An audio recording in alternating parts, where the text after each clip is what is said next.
We're back. I took my time.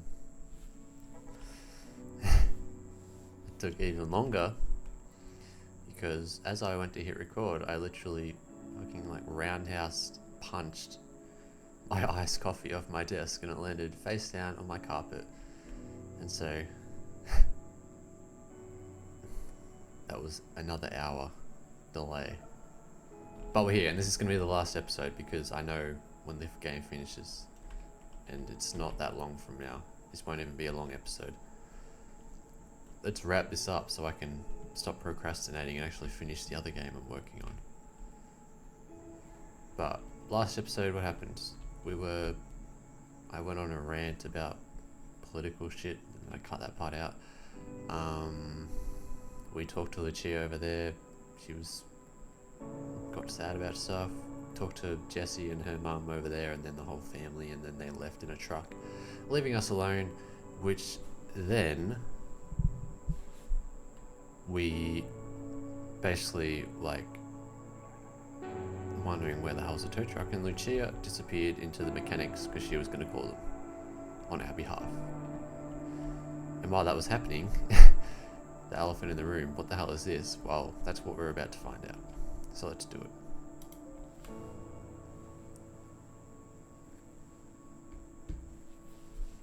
Conversation title: Space Boy by the Smashing Pumpkins. God, what an awful name for a band. Not great music, but who names themselves the Smashing Pumpkins? What is the at the start for? You know what I mean? That completely throws everything out of whack. If it was just Smashing Pumpkins, we'd be normal, but the Smashing Pumpkins? Are you serious, Billy Corgan? Whatever. Smashing Pumpkins, they're bloody washed. Let's just read. That's not a meteor. Yeah, no shit. As you internally debate the qualities of this object, the sound of an engine draws near. You look up and see a pair of headlights shining through the darkness. Could it be? Could it be our tow truck?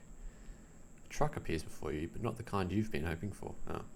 You try and get a look at the person behind the wheel, but the headlights are too bright to make out any more details. A few meters back from the crash object, the lights finally stop growing in size. You watch with bated breath. I feel like I used the wrong bated there, whatever. As the driver opens the door and steps out. Oh, it's Gordon. Oh my god, it's Gordon.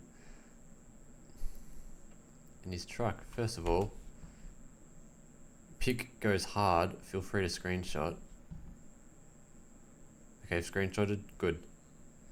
Pick goes hard. Anyway. Sorry. Let me just pat myself on the back. What in the world? God, that sentence really messes me up. What in the world have we here? Yes, hello Gordon. Look who it is. You saw this thing fall from the sky as well. Far up in the sky. I was just driving back through town to double check the place wasn't a pile of rubble. Yeah, because there was a tornado warning.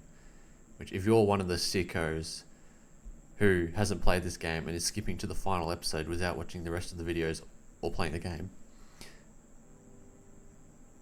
I'm about to spoil a lot of things. You shouldn't be here right now. But yes, there was a tornado warning. We all ended up in the bunker, but Gordon didn't come to the bunker with us. He disappeared off because he doesn't live in town. He walks up and taps the metal sphere with his boot. Solid. Feel the heat coming off it as well. Could be dangerous. You might want to exercise some self-preservation skills and clear out. God only knows what this thing might do. I'm thinking we'll be fine. If it were going to explode, it would have done that when it hit the dirt. He's probably not qualified to make such assumptions, but neither are you. May as well take his word for it. Question. What are you still doing in town? Weren't you supposed to be hitching a ride in a tow truck? Long story. You don't want to hear how my day turned out, trust me. Yeah, we got divorced when we were already divorced, but we got double divorced. Irreversibly divorced. That's how I describe it. I won't ask then, thank you, Gordon. He motions towards your car. I left a note for you, seeing as I wasn't expecting you to stick around all that long. It's under your windscreen wiper. Yeah, there was a note on my car, like after we left or no, before, like right after we got double divorced. We could have gone over to my car and there would have been a note on the windscreen from Gordon that we could have read, but I skipped it because it was kind of out of the way and kind of kills the pacing. But whatever. Yeah, I didn't see it. Oh, I must have missed that. Had a few other things on my mind. Well, you won't have any use in reading it, seeing as we've met again. Funny how things turn out. Fun fact, this scene was the last scene added to the game, and I literally, and I'm using literally in the literal term here, added it within the last week of development. Like before I released, I added this scene because I'm like, I won't tell you where the scene goes after this, but it was a much shorter scene. There was no Gordon, it was just you and the Sputnik, which I thought was boring, and I really needed, because we're approaching the end, you kind of got to ramp things up. And also Gordon was just a bit of an odd character, somewhat intentionally, like he's distanced himself from everyone else in town, but I thought it'd be fun to bring him back at the end because I like him, and I think he just, it would make sense that he would come back after the tornado warning to make sure his shed didn't get blown away or something. Anyway, yeah, this is a fucking absurd. What is happening right now? We're standing in front of like a Sputnik, which they don't make those anymore. They only made like 2 of them. Why is it here in Aurora? Yeah, this might be a nightmare. That's so derivative. This is not a nightmare. Rapture, I mean, sign from God, rapture, basically the same thing. Rapture. About time, yeah. Fuck now. Touch it. What? What if it electrocutes me or something? I doubt that. Just touch it and see what happens. This is such teenager shit. Like touch the electric fence. Come on, it won't sting you.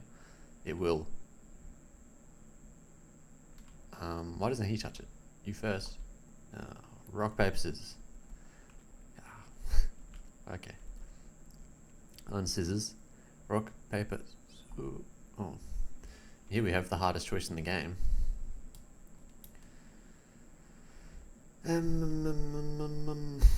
Spoiler alert. You lose.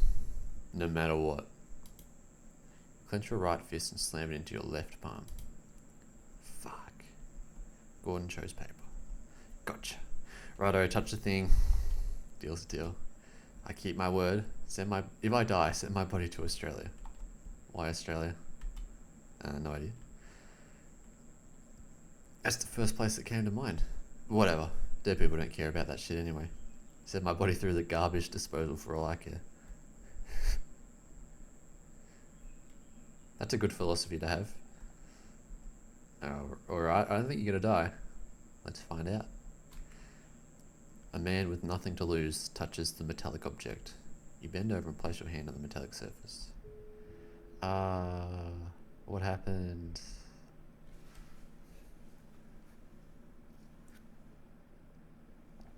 What's all this then? This is a callback to the start of the game, because we saw this time lapse at the start of the game, except it was orange and not black and white. What does it mean?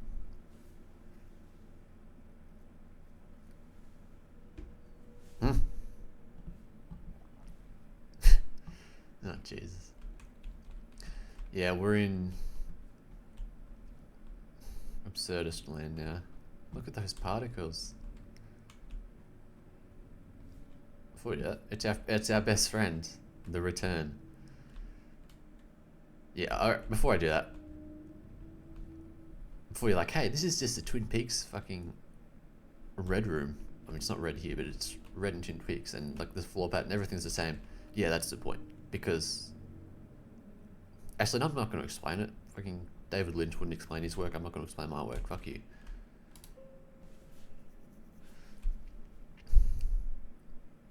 Title, Creep, or C-R-E-E-P,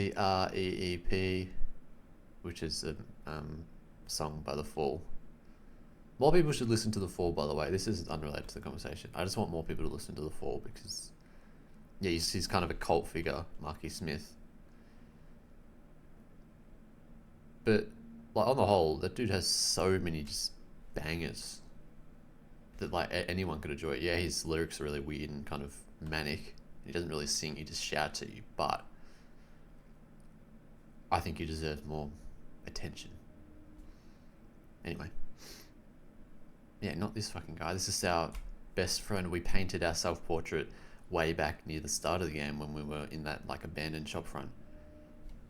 And we declared it a horse face or a 10th century serf because of the bowl cut. But we were painting melancholy. That was like the melancholy self-portrait. And even though it's in black and white, this is blue. Yeah, the horse face says solemnly. I don't need to see this. The world needs to see this. Shut up. It's beautiful. Look at it endure so elegantly. That's you. And with those words, you cannot take it anymore. You turn around and leave. If that painting is you, there is no hope left. Yeah, it was just a short conversation because I thought it'd be fun to have a callback. Like, if there are 3 different options, so you can either do the melancholy painting, the rage painting, or the indifference painting. And depending on which painting you do, that'll show up here again. Or it won't show up at all if you just don't do the painting.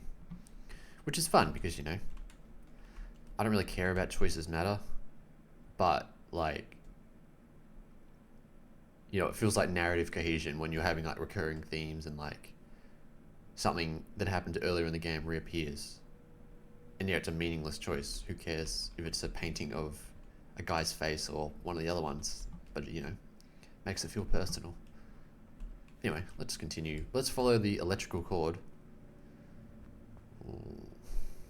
up the Twin Peaks hallway. Oh. Real subtle level design. Also, yeah, we can't go back anymore because we're trapped by the Hull is real sign. So what are we looking at here? We've got a big sign that's telling us to jump into this thing, which is, if you remember, when we were at, sorry, I'm just like explaining my game right now, but if you don't want to have this game explained, stop watching. We're in like the 10th episode or something. When we were at Ernest's house and we're having coffee with him, we explained he had mugs that had the Aurora Rodeo 1997 on them. And if you remember, that rodeo didn't turn out so well for the rodeo clowns. Alright. Let's go. 3, 2, 1.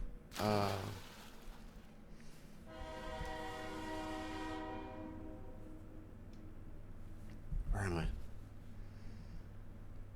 I had to do like my YouTuber, like first reaction. It's not my first reaction, but first reaction. I love those like music street like channels where I don't like that. Those like first time listening to, and it's just like the most popular band ever. Like I'm just gonna make up an example. Like fucking 60-year-old dude listens to Led Zeppelin for the first time. It's like, dude, you've heard Led Zeppelin before. You're fucking 60, white male. You have heard Led Zeppelin. Stop making shit up for YouTube. But people love it. So I'm going to do it as well. I'm going to pretend I've never seen this before. Wow. Look at these lights. Is this like a bus? No, it's a train. Who's that? What is that? Okay, I can't do this anymore. It's making me sick. It's Susie. Song title, conversation title. All I Want. LCD sound system. Damn. What a good song. And a very obvious homage to Heroes by David Bowie. And when I say obvious, I mean obvious. Like the literal, like, whiny guitar, whatever you want to call it, at the start is the exact same. That's funny, there's 2 songs on that album. The other song, Drunk Girls, like has that exact same like structure as White Light, White Heat from the Velvet Underground, which I respect a lot. I think more musicians and just artists in general should be like wearing their influences on their sleeve, because you don't see it often, but like some artists, they're really like cagey about their influences, and they sort of like, they never want to bring it up, like not under like the, like it's not like they're saying they're completely original or anything, They just never mention their influences, and I feel like that's boring. Please mention your influences because it helps contextualize the work. And in some instances, maybe you don't want to. That's fair enough. But like, in most cases, it's good to know where something came from. Like, for example, Rodeo Clan. I'm not fucking shy of admitting this is literally just Disco Elysium. And I will tell every single person who plays the game that I was inspired by Disco Elysium because it's useful to have that information and it's just interesting. So don't hide your influences, people, because yeah, maybe you want to be original, but nothing is original, even if you want it to be. Anyway, let's read. I don't know how I got so sidetracked by this song title, but whatever. A woman you know all too well sits before you, shrouded in darkness. Sit down and get fucked up on the Amtrak with me. Yeah, it's our ex-wife, by the way, if that wasn't obvious. Sure, why not? Not like I've got anything better to do. Train friend. She goes silent. Clearly she's already fucked up. You take this moment to slide yourself into the seat by the window. Look at that. There are so many like Limmy quotes in this game. Not like this sentence here. Look at that. That's just something someone would say. But for some reason, whenever I read it, I hear that the Vine Limmy did the plaster of Vine when he's looking at the like the Asda, like all the alcohol. Sorry. Go watch the plasterer, Limmy's Vine. It's called the plasterer. It's the funniest thing you'll ever see. She's peering out the window. You do the same. Crazy. You think it's symbolic or something? Probably. Yeah, I bet it represents something. What? I have no idea. The person who put them there probably wanted people to think about it. Well, we are in your mind right now, so it was you who put them there. Oh. Yeah, this isn't real. Sorry to break it to you. The Twin Peaks room followed by a plunge into a giant coffee mug gave that part away. Yeah, I'm not. In case the game hadn't hit you over the head with it yet, this is not actually happening. How's life been treating you? Bad. Where do I even begin? Nowhere. Don't begin. Some therapist you are. The real Susie would have laughed at that, but this Susie does not. Funny little train you've constructed here. Same goes for that hallway you jumped down from. You've been here before, long ago. Hardly subtle. I know exactly which event you're remembering. Hell, we're even sitting in the same seats. All that's missing are the Rocky Mountains off in the distance. Guess your consciousness didn't have the budget for that. Oh, now everything makes sense. Isn't this romantic? There is, I think, a single line in the game before this point which perhaps contextualizes what we're talking about here, but I'm not going to explain it, but if you find that line in your own playthrough, this will make a lot more sense. Not even remotely. It doesn't have to make sense. Not even remotely. It's closer to pathetic, if we're being honest. I won't hold it against you, though. Usually there aren't other people loitering in your head as it's having an emotional breakdown. Fuck.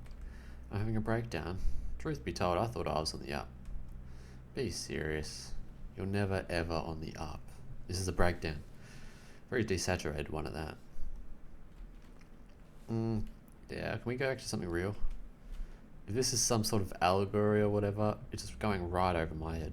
Can we go back to real life? Soon. Right now, we need to go through some shit. You and I. You try and get out of your seat and run, but this is dreamland. Your feet are encased in concrete. Before we begin, know this. I am not Susie. I am you. Susie probably wouldn't say what I'm about to say, but just pretend she would, yeah? What's the point then? So I'm just talking to myself. This is a waste of time. Hasn't anyone told you that the answers lie within? It's cliche, but it's also true. Listen to me, listen to you. Now shut the fuck up. She takes a long, perfect breath, then exhales. It's like a hurricane. If your feet weren't encased in concrete, you've been blown into the next dimension. Damn. First things first, stop with the perfect shit. I know I'm perfect. You don't need to keep harping on about that fact. It's annoying and weird. She knows? Yes, I know. Thanks and shut up. Next point of discussion. You're also perfect. Oh, nuh-uh. This is some sort of cruel prank. Don't say things like that. Okay, maybe it's hyperbole. Still, you're better than you think. A lot better. Perfect. Everything is dandy then. But why? Susie completely ignores what you said. Lucia is pretty cool, isn't she? Back it up. I asked you to explain yourself. Why am I so good, That's not how this works. I'm in control. I get to decide what we talk about. So I say again, Lucia is pretty cool, isn't she? Jesus, there's a lot of voice options. Cooler than most, she seems sad, she's nosy. She plays a good Susie. Is this supposed to be the climax? Yeah, is this supposed to be the climax? What is this? I feel like we should be reaching a conclusion or some grand realization that will lead me down the path of prosperity. But you just ask me how I feel about people. Hello, pacing. If this were a movie or a book, it'd be the shittiest ending of all time. Is it a movie, you dingus? Stop acting like stuff has to make sense. In other words, answer the fucking question, you little ant. Lucia. She did seem sad. She was pretty cool though. Cooler than most. Sure, I like her. She's honest. She brings a good vibe. She knows what the fuck is up. Although she seems to be very attached to me, if that makes sense. Oh no, you might be reading into things a little too much. She knows better than you. She's just friendly. Plus, you aren't a local. New people get all the attention in a place like this. Sort of like a cryptid. Witness Des while you've got the chance because he ain't ever coming back. A cryptid. You feel special now. You were lucky Lucia was around to drag you through that little phone episode today. Lord knows what would have happened otherwise. Imagine if Lucia wasn't there to be our heartbreak guide or something. She was very helpful. I certainly picked the right town to have the worst day of my life in. I don't know many people who'd be willing to guide someone through a breakup on the fly like Lucia did. That's because you don't know many people to begin with. Yeah, can't refute that. Lots of people are terrible, but plenty of them are good as well. You happen to find one of the good ones today. Maybe you ought to have a little more faith in your fellow human being.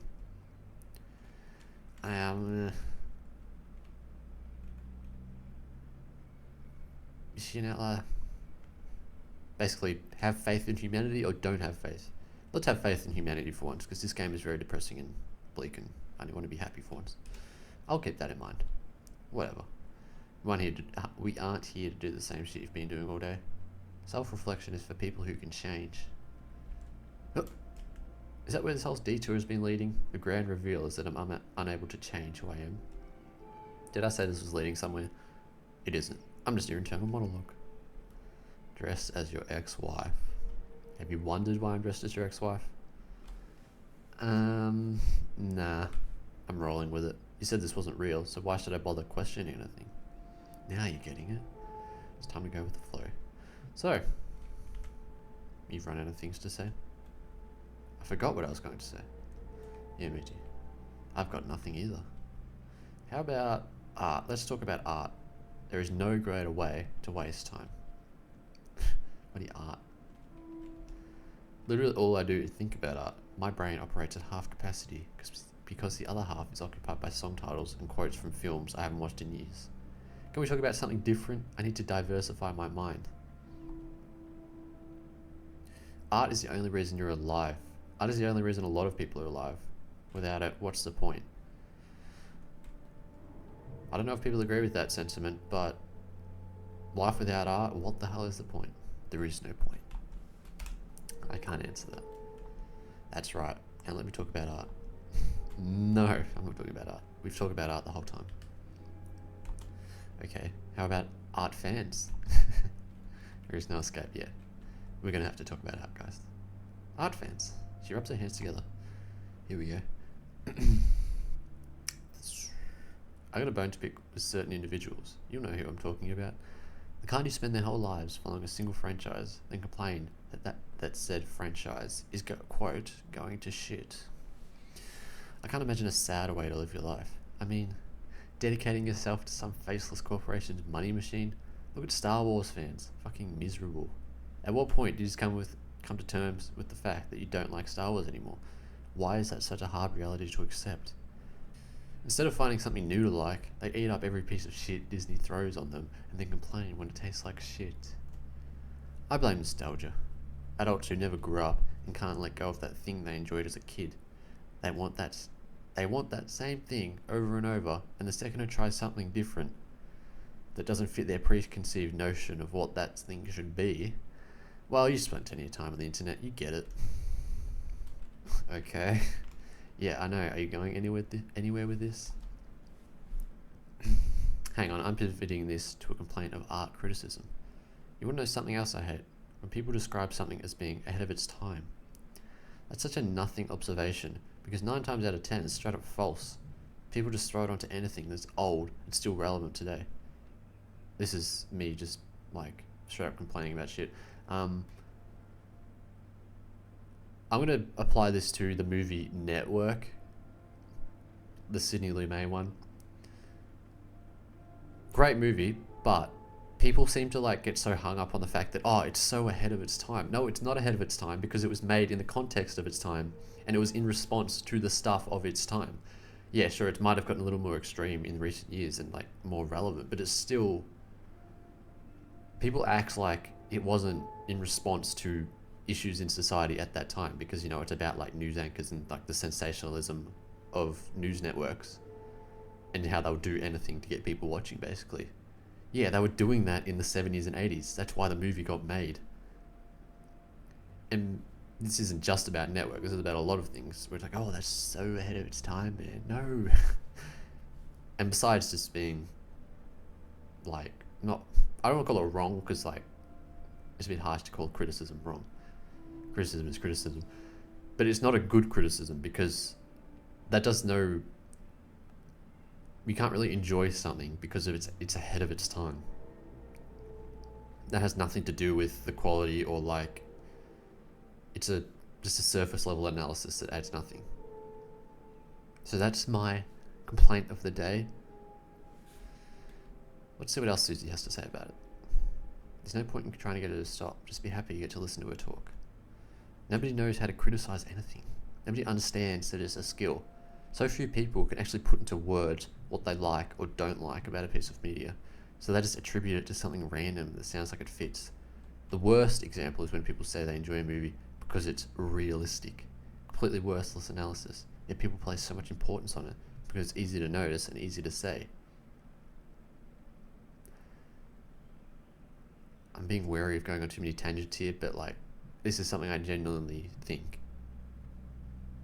People know if they like or don't like something, that's easy enough. But people, when they explain why they like or don't like something, I reckon, I'm not going to put a number on it, but a lot of the time, they don't put it into like the right words. And that's the skill of a critic, an art critic, is that they can put in their criticisms into words that make sense. And like, when you read them, you can go, okay, that makes sense. So for example, I wouldn't call myself an art critic, but I like, you know, when you like or don't like something. So for example, I watched The Usual Suspects, and I knew that I absolutely did not enjoy that whatsoever.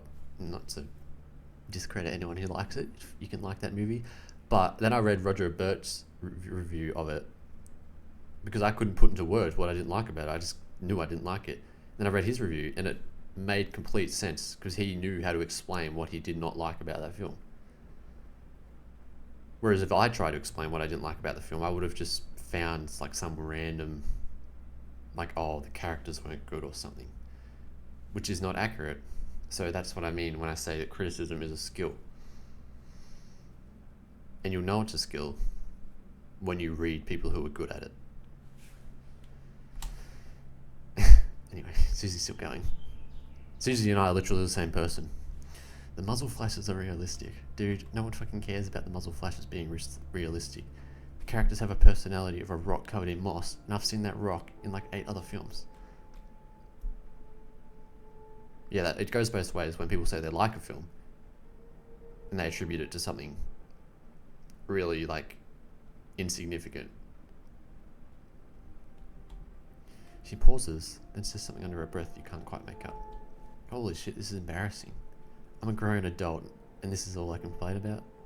I should be in the streets throwing Molotovs, flipping cop cars, making myself heard. Instead I'm in your head whining about fucking art criticism. This is a politician's wet dream. We're all so docile and complacent that we can't even be fucked, getting off the couch to make our lives better. I abuse the people in charge for upholding the status quo. Yet here I am doing exactly that. It's all a distraction. So many distractions. It's funny. I was like, yeah, Susie, you're so right about that art criticism part. And then she goes and says, this is just a waste of time. Also true. Try to get a word in, but Susie ain't letting that happen. Have you ever felt like killing someone? Here it is, my favourite choice in the game. Yeah, I have. Only human. We all got a lot of hate in our hearts. Some more than others, but no one can deny it altogether. I won't ask who it was you wanted dead. These are the thoughts we keep to ourselves. She flicks her hair behind her shoulder. There's a lot of people I'd like dead. Not in the sense that I want to kill them with my own two hands. It's just... I wish they'd stop being alive. Preferably soon. Some people live too long, you know? Rupert Murdoch, cough cough. You're not along because you like listening to her speak. That's one of my biggest fears. Sooner or later, we're going to figure out how to live forever. And when unchecked capitalism gets a hold of that... Well, I'd be a naive dumbass if I said it hadn't happened already. Life is no longer a human right. Don't go to the hospital. You'll live to regret it, you worthless fucking scumbag. Oh, guess what? You're now forever in debt to this faceless corporation because you want to continue living. Give us $1,000 a month, and please don't pull the trigger of that gun you have in your mouth. Dead people don't pay the bills. Are these your thoughts or hers? I'm angry. You're angry. We're all angry. What a sorry existence. Be the change you want to see. Yeah. Make a difference then. Go find a street corner and start shouting. Let the people know that life can be better. That won't bring change. The only thing that will is death. What? That needs an explanation. No, it doesn't. Death will bring change. It's pretty simple. Susie is right. The answer is obvious. I propose a toast. Who might it be dedicated to? To all those who never got what they deserved. She produces a glass of milk from thin air and raises it to the ceiling. You do the same.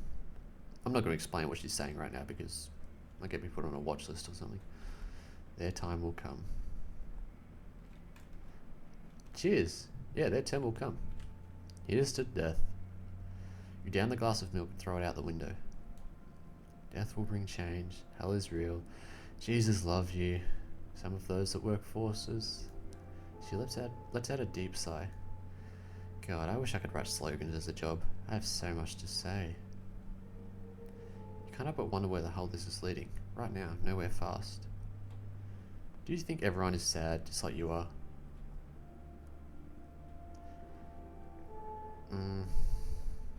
Yes. We're all sad. We just don't admit it. We're all liars. Jesus Christ, that scared the shit out of me. Suddenly a gun is in her hand and pointing directly at you.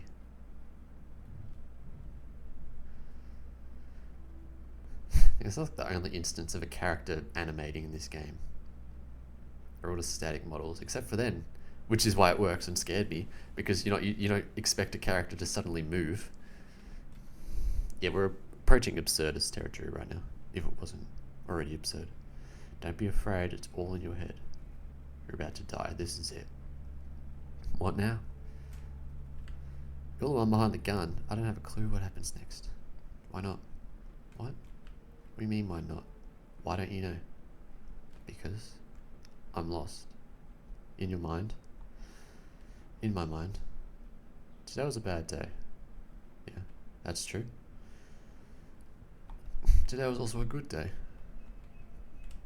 It was all bad, not good. It was good.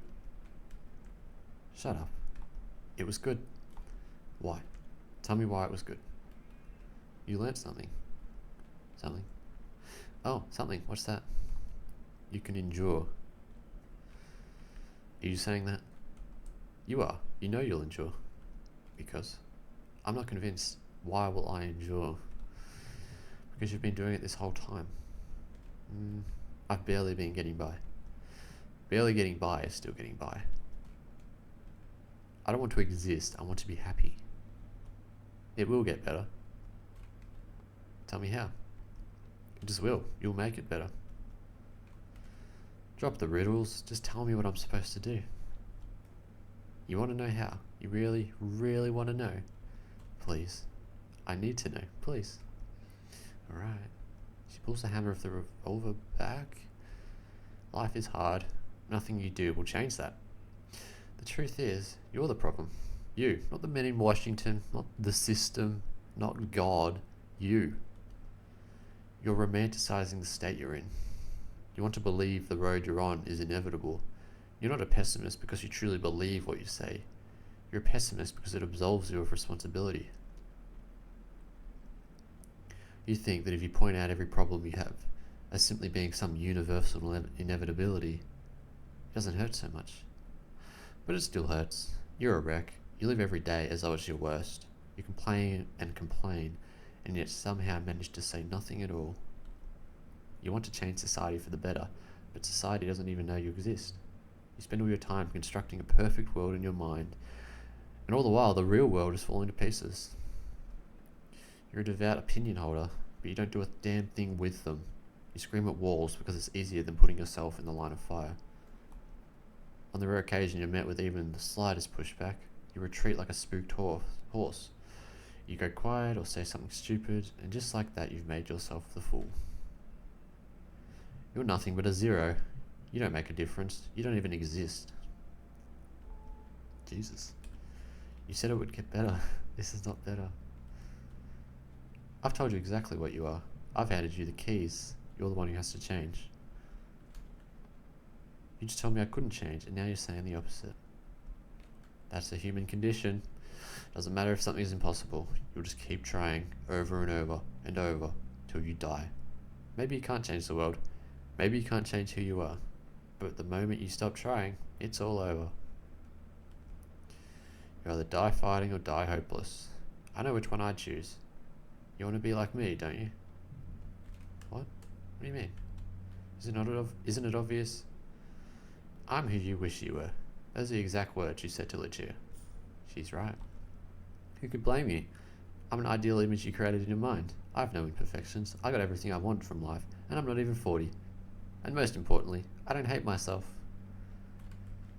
Ideal image or not, what does it matter? You've always been better than me. You need to take control. You need to leave me in the past. I'm not real anymore. I fucking know that. Doesn't make a difference. All you've got is the future. Go forward and never look back. It's time for a new life. Here's how it'll go. She takes a deep breath. You'll drive where you want to drive. You'll see who you want to see. You'll do what you want to do. You'll go someplace far away. You'll make it your own. You'll wake up each morning. You'll look in the mirror. You'll feel determined. You'll be headstrong. You'll step outside. You'll hear the world. You'll see it for what it is. You'll hold it to its word. You'll live a life worth living. You'll die when you're old. You won't regret a fucking thing. You'll make a difference. Everything is going to be better. Starting now.